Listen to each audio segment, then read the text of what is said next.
Welcome, friends, to another Wolff Responds. I want to respond today to the stock market crash of August 5th. I'm sure you all saw the screaming headlines that day. You may have seen that there was trouble already in the week before, and at this point, no one knows whether the crash is what happened on August 5th or whether it will resume, whether it will correct itself. It allows me to remind everyone that capitalism is an extremely unstable system. It's one of its major flaws. Every 4 to 7 years, on average, the capitalist economy crashes in every country for the last 2.5 centuries at least. Every 4 to 7 years. And who gives us that number? A part of the U.S. government that keeps records. It's called the National Bureau of Economic Research. They track when the crashes happen every 4 to 7 years. And let's do an example. Let's take the first 24 years of this century that we're living in. We had the dot-com crash in the spring of 2000. Then we had the subprime mortgage crash in 2008. Then we had the COVID-19 crash in 2020. And right now we're looking down the barrel of a recession coming. 3 to 4 recessions in 24 years, right on time, every 4 to 7 years.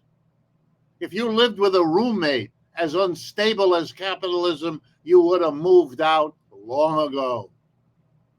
Yes, each one is unique. Each one has its special circumstances, and that's what the press likes to talk about. What they ought to talk about is the fact that we cannot escape this gross instability. Every recession means thousands or millions of people working hard, making a living, are thrown out of work, plunging their families and their communities into all kinds of difficulty. Recession means thousands, maybe hundreds of thousands, maybe millions of medium and small businesses go out of business and never come back, throwing other communities and other families into turmoil. This is an awful quality, this instability. And you know, the people who run capitalist systems, they know it too.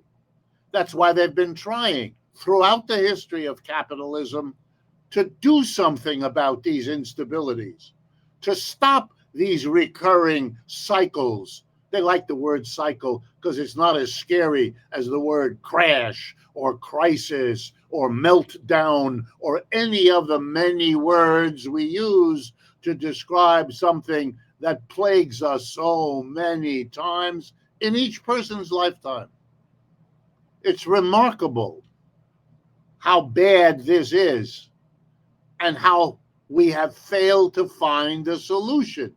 That's why I could pick an example of this century, of the last 24 years, to show you nothing has been achieved in preventing these things from plaguing us. The greatest so far, the crash of the 1930s, led to a whole new economics of how to try to fix the recurring breakdowns of the system. It's called Keynesian economics, after the British economist John Maynard Keynes.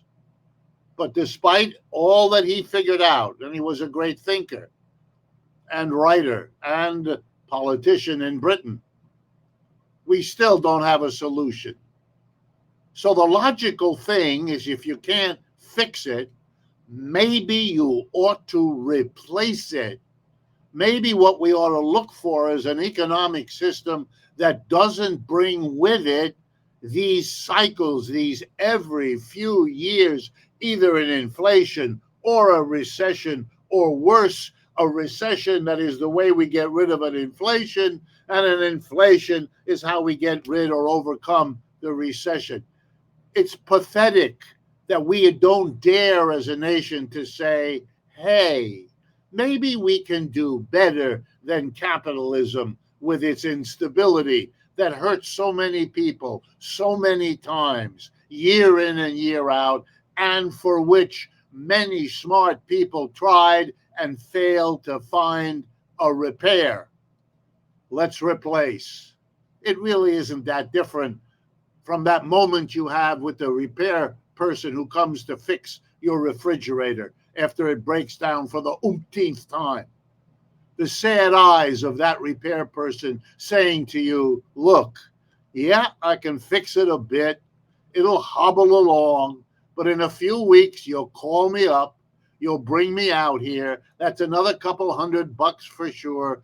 I think the time has come for you to face the fact you need to replace it.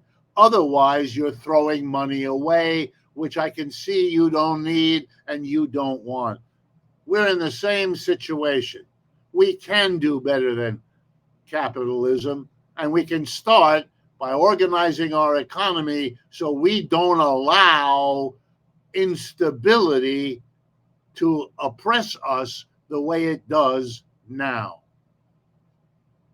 If interventions like these strike you as worthwhile, please share this video with your friends, your colleagues, your co-workers. That's why we make them. And of course, and at the end, if you can help us defray the expenses of producing and distributing these videos, we would be grateful for that as well. Thank you.